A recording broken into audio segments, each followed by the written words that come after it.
ఎందుకంటే బయట నుంచి డెలిగేట్స్ చాలామంది వచ్చారు. విద్య కోసం దానం చేయటం అది ఎన్నటికీ తరగనిది. కొద్దిమంది మాత్రమే ఆ పని చేయగలుగుతారు. 1000 ఏళ్ళ చరిత్ర చూసినా మనకు అక్కడక్కడ కొందరు కనిపిస్తారు. ఈ కాలంలో డబ్బు ఉండడం ముఖ్యం కాదు, ఆ డబ్బును సరైన పద్ధతిలో వినియోగించడం అనేది అతి ముఖ్యమైన పని. ముఖ్యంగా విద్యకు ఉపయోగించడం అనేది ఇంకా ముఖ్యమైన పని.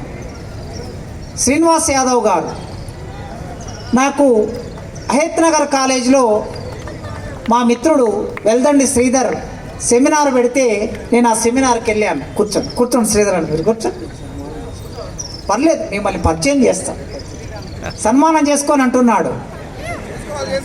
సో అలా వెళ్ళినప్పుడు అక్కడ పరిచయం అయ్యాడు. చాలా సందర్భాల్లో చాలా చోట్ల కలుస్తూ ఉన్నాం. అలా కలుస్తూ ఉన్నప్పుడు మన కార్యక్రమానికి ఏమైనా సహాయం అడుగుదామని ఆలోచిస్తున్నప్పుడు వెంటనే వారి పేరును విజయభాస్కర్, నారాయణ, ముఖ్యంగా రఘునందన్ టీచర్ గారు వారి పేరును ప్రస్తావించి స్వయంగా వారినే మన దగ్గరికి తీసుకొచ్చి, సార్ ఎంతమందికి భోజనాలు పెట్టాలి సార్ అని అడిగాడు. వేరే ఇంకా చర్చ జరగలే, ఎంతమందికి పెట్టాలని అడిగారు. ఒక 1200 మందికి 2 రోజులు కలిపానంటే వెంటనే మనకు ఏర్పాటు చేశారు. వారికి మనం కృతజ్ఞతలు చెప్పటం అనేది మన బాధ్యత. వారు సన్మానం మేమందరం కోరుకుంటున్నాం.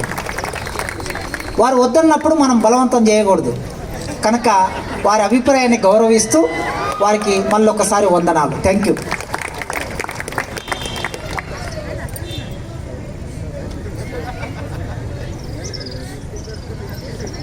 ఇక కార్యక్రమంలో ఒక 2 నిమిషాలు ఈ 2 రోజులు జరిగిన కార్యక్రమానికి సంబంధించిన రిపోర్టును doctor Mahender, Telugu Literary Congress treasurer doctor Mahender.